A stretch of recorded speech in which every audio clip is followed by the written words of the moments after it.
Everyone, तो कैसे हैं आप सभी। आई एम श्योर आप सभी ठीक होंगे। तो चलिए आज का टॉपिक स्टार्ट करते हैं। आज का टॉपिक जो है वो यूनिवर्सल इन्फेक्शन कंट्रोल प्रोग्राम के ऊपर है।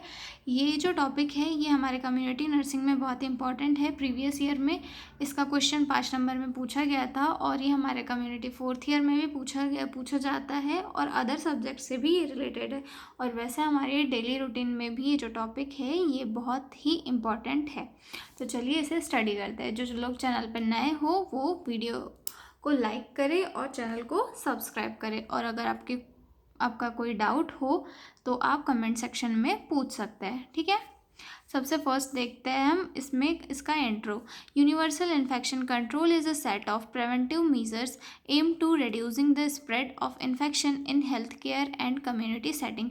इन यूनिवर्सल इन्फेक्शन कंट्रोल एक जो है मेथड है जिससे कि जो इन्फेक्शियस बैक्टीरिया या ऑर्गेनिज्म होते हैं उनको रोका जाता है, मतलब उनसे कम्युनिटी को और हेल्थ केयर सोसाइटी को बचाया जाता है। ये एक अगर नॉर्मल वे में बोले कि एक ऐसा तरीका होता है जिससे कि खुद को सेफ रखा जाता है कुछ मेथड्स का यूज़ करके, जिससे कि जो हमारी सोसाइटी है, कम्युनिटी है, उसमें भी बीमारियां ना फैले और हेल्थ केयर में भी जो पेशेंट है उसमें एक पेशेंट से दूसरे पेशेंट तक डिसीज़ जो है स्प्रेड ना हो, ठीक है। It is essential for protecting patient, health care workers and the general public. ये एक बहुत ही इम्पॉर्टेंट मेथड्स होती है जिससे कि हम पेशेंट को, हेल्थ केयर वर्कर्स को और जनरल पब्लिक को जो है डिसीज़ को स्प्रेड होने से रोक सकते हैं। मतलब कि अगर हम किसी पेशेंट का इलाज कर रहे हैं तो उससे जो भी इन्फेक्शन होगा वो हम तक स्प्रेड हो सकता है। अगर हम यूनिवर्सल जो है प्रिकॉशंस रखें तो वो डिसीज़ जो है हम तक नहीं आएगी, क्योंकि हमें जो है खुद को भी प्रोटेक्ट करना है दूसरे का ट्रीटमेंट करने के साथ साथ, और जो हमारे पास दूसरा पेशेंट आएगा हमें उसे भी ट्रीट करना है। तो हमें इस बात को सबसे मेजर ध्यान रखना होता है कि जो डिसीज़ है वो एक पेशेंट से दूसरे पेशेंट तक स्प्रेड ना हो और इसमें हम भी इन्फेक्टेड ना हो, ठीक है। इसके जो कुछ मतलब की एस्पेक्ट्स है जिसके अकॉर्डिंग हम जो है इन्फेक्शन से खुद को प्रोटेक्ट कर सकते हैं। Following are the key aspects of universal infection control. देखते हैं। फर्स्ट इसमें आता है हैंड हाइजीन, सेकंड आता है पर्सनल प्रोटेक्टिव इक्विपमेंट यानी कि पीपीई किट जो कोविड में बहुत ज़्यादा यूज़ हुई थी। थर्ड आता है रेस्पिरेटरी हाइजीन एंड कफ इक्विट यानी कि रेस्पिरेटरी हाइजीन हमें अगर कोई भी रेस्पिरेटरी रिलेटेड इन्फेक्शन है जैसे सर्दी, खांसी या कफ, तो इसके लिए यूज़ किए जाने वाले कुछ मेथड्स है safe injection and sharp disposal, environmental cleaning and disinfection, sterilization of equipment, waste management, then patient isolation and infection prevention, staff training and education, then आता है सर्वेलेंस एंड रिपोर्टिंग। हम इन सभी टॉपिक को आगे डिस्क्रिप्शन में पढ़ेंगे, okay. Start करते। इसमें फर्स्ट है hand hygiene.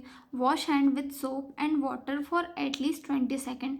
Hand hygiene maintain करने के लिए सबसे मेन थिंग है हैंड वॉश करना, यानी कि हमें हैंड्स को जो है 20 सेकेंड तक जो हैंड वॉशिंग के स्टेप है उसके अकॉर्डिंग हमें हैंड वॉश करना है ताकि हम जर्म से दूर रहे।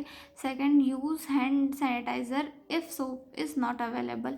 अगर सोप हमारे पास अवेलेबल नहीं है किसी कंडीशन में तो हमें हैंड सैनिटाइज़र जो है वो भी अल्कोहलिक वो यूज़ करना होगा, ठीक है। Clean hands before and after touching the patient और सरफेस। हम एक जो हेल्थ केयर सोसाइटी होती है इसमें इन्फेक्शन होने के बहुत ज़्यादा चांसेस होते हैं, इसीलिए जब भी कोई हेल्थ केयर वर्कर है उसे एक पेशेंट को टच करने के बाद हैंड वॉश करना चाहिए और उसके बाद ही किसी दूसरे पेशेंट को टच करना चाहिए या फिर सरफेस को टच करना चाहिए। ये इन्फेक्शन को रोकने की एक बहुत ही इम्पॉर्टेंट थिंग है, ठीक है। नेक्स्ट देखेंगे। नेक्स्ट है पर्सनल प्रोटेक्टिव इक्विपमेंट यानी कि पीपीई किट। पीपीई किट भी एक बहुत ही इम्पॉर्टेंट है जो कि हमें कोविड में बहुत ही हमारे लिए इम्पॉर्टेंट थी। कोविड में जो कोरोना वायरस था उसके जो ट्रांसमिशन को रोकने के लिए सबसे ज़्यादा मेन जो काम किया था वो पीपीई किट ने किया था, ठीक है। इसमें पीपीई किट में जो है आता है wear gloves, mask and gowns when needed. जब भी हम किसी पेशेंट का ट्रीटमेंट करते हैं तो हमें ग्लव्स और मास्क का यूज़ जो है बहुत ही इम्पॉर्टेंट है करना, और ग्लव्स मतलब और गाउन जो है उसका ऑप्शनल रहता है, क्योंकि कुछ कुछ पेशेंट ऐसे भी रहते हैं जिन्हें ट्रीट करने के लिए हमें गाउन वगैरह की ज़रूरत नहीं होती। ये मोस्टली जो है ओटी में इसकी नीड होती है, ठीक है। Remove and dispose of PPE kit is properly, यानी कि जो हमें इसका जो रिमूवल है ये भी बहुत प्रॉपरली करना होता है ताकि जो इन्फेक्शन है वो फर्दर ट्रांसमिट ना हो, ठीक है। Avoid touching your face with contaminated hand. कभी भी हैंड हम जो होते हैं उसे अगर वो कंटामिनेटेड है या किसी भी चीज़ को टच किया है तो हमें हैंड्स को अपने फेस तक नहीं लाना चाहिए, क्योंकि इन्फेक्शन को स्प्रेड होना हमारी बॉडी में एंटर करने के लिए हमारा फेस ही एक रास्ता होता है जिससे कि वो हमारे मुंह या हमारे नाक या आँख के थ्रू हमारी बॉडी में एंटर कर सकता है, ठीक है। थर्ड देखते हैं cover cough and sneeze. Respiratory hygiene में आ जाता है ये। Use a tissue or your elbow to cover your mouth and nose during sneeze. जो जब भी हम छींक लेते हैं तो छींक लेते टाइम क्या होता है, हमारे नाक से ड्रॉपलेट्स के फॉर्म में म्यूकस बाहर निकलता है। तो इस टाइम पे जो है हमें हमारी नाक को टिश्यू से कवर करना चाहिए, और अगर किसी रेयर कंडीशन में हमारे पास टिश्यू अवेलेबल ना हो तो हमें हमारे जो फेस है उसे हमारे एल्बो से कवर करना चाहिए, ताकि जो ड्रॉपलेट्स है वो इन्वायरमेंट में ना जाए और कोई किसी भी दूसरे पर्सन को जो है इन्फेक्शन ना हो।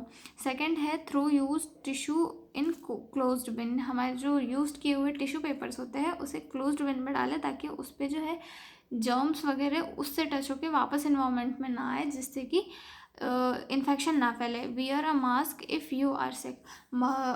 करंटली जो है मास्क पहनना एक बहुत ही कॉमन हो गया है, क्योंकि जो डिसीजेस है वो मास्क पहनने से उनके इन्फेक्शन के चांसेस कम होते हैं, क्योंकि मास्क से हमारा फेस कवर होता है और फेस से जो है म्यूकस के फॉर्म में ड्रॉपलेट्स वगैरह कहीं स्प्रेड नहीं होती है, जिससे कि इन्फेक्शन कम फैलता है, ठीक है। अब फोर्थ देखते हैं safe injection and sharp disposal. जो इंजेक्शन का डिस्पोजल होता है और शार्प निडल का डिस्पोजल होता है वो सेपरेट होना चाहिए। और जो हम अगर किसी भी पेशेंट को कोई निडल यूज़ करते हैं तो उससे डबल यूज़ नहीं करना चाहिए, क्योंकि निडल के थ्रू जो है बहुत सारी ऐसी डिसीज़ भी स्प्रेड हो जाती है जो कि लाइफ थ्रेटनिंग कंडीशन क्रिएट कर सकती है, जैसे कि HIV, एड्स। ये डिसीजेस जो है निडल प्रिक होने से एक बॉडी से दूसरी बॉडी में जा सकती है। इसमें आएगा use new needle and syringe for each patient. हमें हर पेशेंट के लिए नई नई निडल और सिरिंज यूज़ करना चाहिए। Second dispose of sharp object in special container. जो हमारे शार्प ऑब्जेक्ट्स होते हैं जैसे कि निडल हो गया, ब्लेड्स हो गया, इन्हें अलग कंटेनर में डिस्पोज करना चाहिए, ठीक है। Never recap used needle to avoid injuries. मतलब जो निडल होती है उसे हमेशा उसके कैप के साथ रखना चाहिए, क्योंकि इससे इंजरीज होने के चांसेस बहुत होते हैं, ठीक है। देन नेक्स्ट देखते हैं cleaning and disinfection of environment. Regularly clean high touch surfaces, यानी कि door knobs, hospital beds, medical tools. जो हमारे रेगुलरली यूज़ किए जाने वाले टूल्स होते हैं उन्हें डेली अल्कोहल बेस्ड सैनिटाइज़र से क्लीन किया जाना चाहिए, क्योंकि यहाँ पर जो है सभी के हाथ लगते हैं, पेशेंट हो, डॉक्टर्स हो, नर्सिंग स्टाफ हो, या फिर जो पेशेंट है उनके रिलेटिव हो। तो वहाँ पर से जो जर्म्स है वो हमारी बॉडी में इंटर करने के चांसेस रहते हैं, तो हमें इन्हें डेली क्लीन करवाना चाहिए। जैसे कि हॉस्पिटल के बेड हो गया, मेडिकल टूल्स हो गया, डोर नॉब्स हो गया, ठीक है। Use disinfectant to kill germ. Disinfectant का यूज़ करना चाहिए। देन थर्ड है properly wash and handle dirty laundries. Hospital में जो लॉन्ड्रीज होती है उन्हें प्रॉपरली वॉश करवा के स्टेराइल या ऑटोक्लेव करवाना चाहिए, ताकि जो है इन्फेक्शन के चांसेस ना हो। नेक्स्ट देखेंगे हम स्टरलाइजेशन ऑफ मेडिकल इक्विपमेंट। जो मेडिकल इक्विपमेंट है उनका स्टरलाइजेशन बहुत ज़्यादा इम्पॉर्टेंट होता है, क्योंकि जब भी कोई सर्जरी होती है तो वहाँ पर स्टरलाइजेशन किए हुए ही टूल्स यूज़ किए जाते हैं, जिससे कि जो पेशेंट है उसको कोई हार्म ना हो। Clean and disinfect reusable medical instrument, use sterilization method like autoclaving, avoid reuse single use medical tools. कभी भी जो है सिंगल यूज़ मेडिकल टूल्स को डबल यूज़ नहीं करना चाहिए। इससे एक तो एक उनकी जो क्वालिटी होती है वो भी ख़राब होती है, देन सेकंड जो है इससे पेशेंट को कोई भी इंजरी या इन्फेक्शन होने के चांसेस रहते हैं। ठीक है, नेक्स्ट देखते हैं हम वेस्ट मैनेजमेंट। वेस्ट मैनेजमेंट एक बहुत ही इंपॉर्टेंट थिंग होती है, क्योंकि जो मेडिकल वेस्ट होता है या कम्युनिटी का भी वेस्ट होता है, उससे ही जो जर्म्स है वो आगे स्प्रेड करते हैं और जो है डिसीज़ कॉज करते हैं। तो इसका जो वेस्ट मैनेजमेंट होता है ये बहुत इंपॉर्टेंट होता है। उसके बाद देखेंगे separate medical waste into different categories.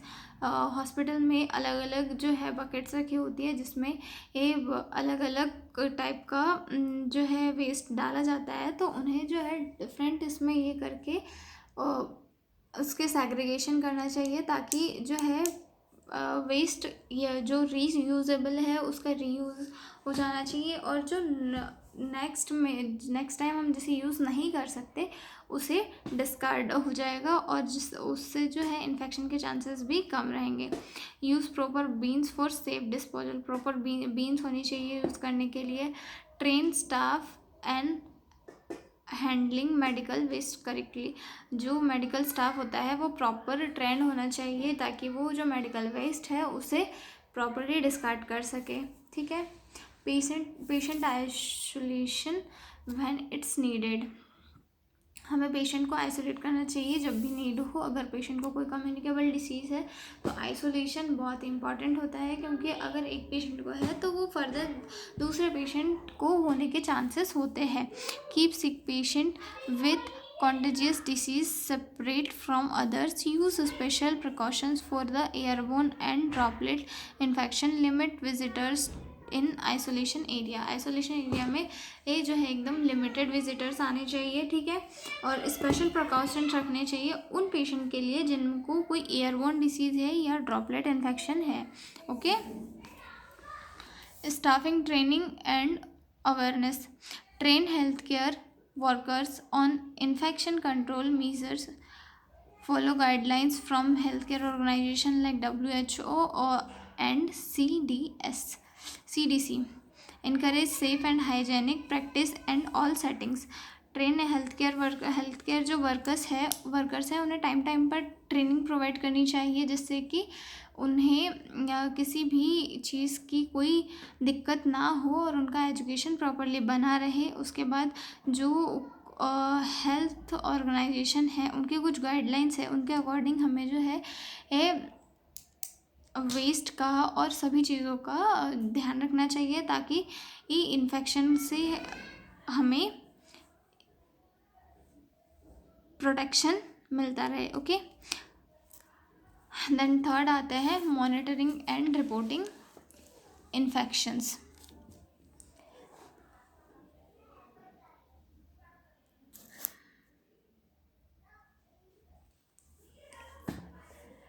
Keep track of infection cases in hospitals.